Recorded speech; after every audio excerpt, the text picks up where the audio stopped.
Should we automate away all the jobs, including the full-file ones? Should we allow AI machines to flood the internet with propaganda and fake news? Should we develop no human minds smarter than your own, machines that might one day outnumber us or outsmart us? Do we risk losing control? Now, you might think that sounds like some futuristic script from a Terminator movie, but last month some of the most well-known figures who are involved in the development and training of artificial intelligence called for a moratorium until we better understand where we are going. An open letter was signed by thousands of entrepreneurs, academics, and scientists, including Elon Musk, who wants the training of intelligence halted for at least 6 months. We're going to dig deep into this over the next 20 minutes or so in the company of two people who know a thing or two about it. Joining me is the tech investor Ivan Burfield, the Ivan, a playbook for startups. He's in Texas, and Professor Gary Marcus in Vancouver. He's the professor emeritus at New York University and author of the Rebooting AI. Professor, let me start with you. Clearly, with such advances that we are seeing, we have to set some guardrails. Who do you think should be in charge of that? Were we both professors? I think that we need global governance for AI. I think that we have a lot of patchworks right now, almost balkanized.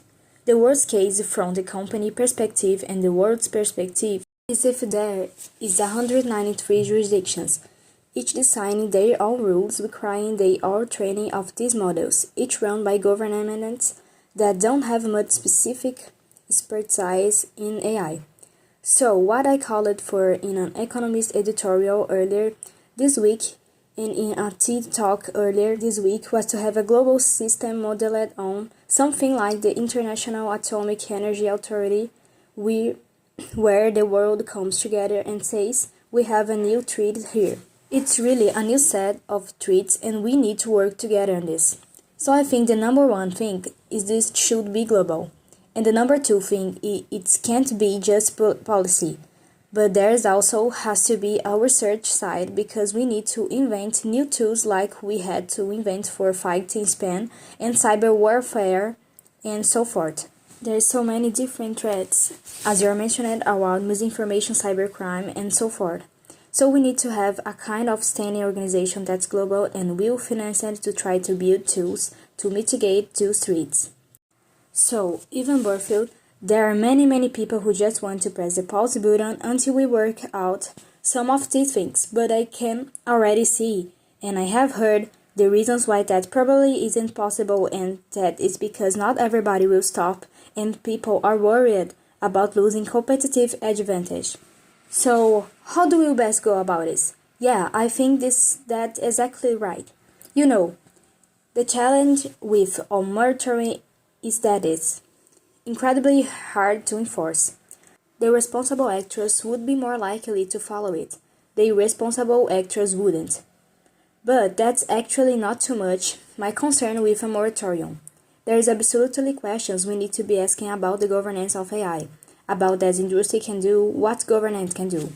I think this letter did spark a conversation. Sherman is working on a new AI bill here in the United States. Rumor is Mickey Carty is working on a Republican version. But what I think is actually much more important is to start to have the conversations about how we prepare our society, our economy, our political system, democracy itself for all of the implications of AI that are coming one way or another. And I suspect we will see a year from now we will go. This was less impactful than we thought. 5 years from now, it will be an absolute tsunami of upheaval. And we have this window right now where we can go have this conversation and we can get creative. And I think we have got to use it. And a moratorium gives us this false sense of security that we have control and can stop it versus figuring out how we ride this tsunami and try to direct it in a much better direction. Professor Marcus, Did we learn anything from the least technological advance, the advance of the internet of social media? Are there lessons from that, which we, let's face it, we didn't do very well, that were applicable here? I think the number one lesson is you don't want to close the barn door after the horse has left. I think we are very late in figuring out that to do about the social media. I think we handled privacy in the wrong way. We wound up with so much polarization and hostility. We wound up with misinformation. I think we waited too long to act. I think the number one lesson is we should get on it right now. And I agreed with the other panelists that this moratorium, you could argue about the merits, whether it was the right thing or the wrong thing, was absolutely the right thing to raise this and get on in the everybody agenda. This is not something we want 6 months from now. It's something we need now. So, Ivan Burfield, when you talk about a tsunami in 5 years' time, what does that look like? Look, I'm down here in Austin, Texas at Capital Factory Startup Accelerator. I have spent the whole day meeting with startups, and there's a not startup right now out. There is a not applying these AI generative models, these large language models to every interesting problem of the sun. The result of the scary dystopian possibilities that you lead into this segment with. But there is also incredible advances in how to make work more fulfilling and more impactful, how to apply 3-month personalization to medicine based on our genetics, our environment, the particular issues we are having. How do you make government more responsive and feel more like a concert to scientists? All of that is also being worked on. And I think figuring out how we put the gradients in place around some scary things, which isn't just about the regularization AI, it's about changing our social policy, changing our market policies themselves, so that we can mitigate some of that and direct this into the much more hopeful and optimistic direction. Why on that point, thought even, is it imaginable in the current scenario, you were around it all the time, that a research lab would cross a critical line here without even noticing? I personally accept. Gary's writing some wonderful points about the fact that we are very, very far, I believe, from artificial general intelligence and the Terminator scenarios. I think what we have got to be very aware of right now, in simple, that this technology is already right now today, as I stated.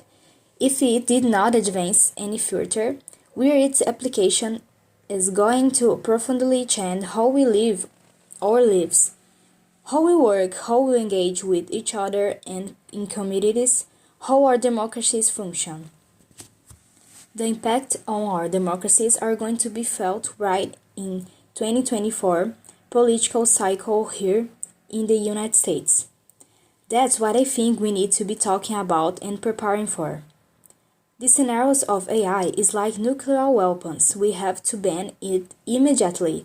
I think are much less applicable to the much more realistic changes that are already happening around us right now and are going to accelerate. Miles, you have just come back from Washington, and I know that you have been talking to policy makers about the specific issue. In fact, the reason we are talking about it tonight is because you tweeted, "No one has a clue." It is that blunt as that nobody really understands it. There is practically no work being done on it. Christian, you are spot on. The 3 biggest challenges right now with policymakers are: 1. This was completely foreseeable. There's where some of us in Washington talk about this 10 or 15 years ago. Policymakers weren't paying attention, and most of the think tanks in Washington really failed to start a conversation about the practical things that needed to be done to prepare for the age of AI. We were behind the ball from a policymaking standpoint. The second thing I would emphasize what Ivan Burfield just said, There is a wave coming. You can do two things when a wave is coming. You can get crushed by it, or you can ride that wave. To use another analogy, right now the discussion in Washington is about whether to put the genie back in the bottle or not. That shouldn't be the discussion. It should be, but what three wishes should we ask the genie? That's a discussion that should be had about how to handle AI and use it for good purposes. Finally, the other problem is policymakers are not thinking 2 steps forward on the chessboard. It's AI right now. In this decade, AI is going to be superseded by other technologies like quantum computing that are going to give machines genuine human-like emotion. What are we doing to prepare for that? We should be having that conversation now. There needs to be institutions in Washington that focus on that. Jack, we have had a discussion about that in this country. The Ukraine government has decided that it doesn't need a dedicated Ukraine regulator for AI. Who's overseeing it? That's a very good question. I was on stage last night with the Chancellor, Jeremy Hunt, and I asked him about this. He's the guy in charge of the Ukraine economy. He was really quite dismissive in the sense that he said, "This is something that is going to happen, and we have always embraced new technologies in this country, and we should do so again. It's full steam ahead." What the phrase that we use it. He was very, very positive. He did not want to talk about the possibility that people would lose their jobs because of this technology. He only saw it as a purely positive thing, and he was not keen to talk about the way it should be regulated. I'm not expert on this stuff. I'm a politics guy. What I do know is how Westminster works and how political systems work. I can tell you now, and you will notice, Christian, there's no way our political system is set up to deal with this challenge. Absolutely no chance. The speed at which decisions are made in Westminster, and I suspect in other major centers, it's far too slow to cope with the pace of which this technology is coming. The policymakers do not understand it all.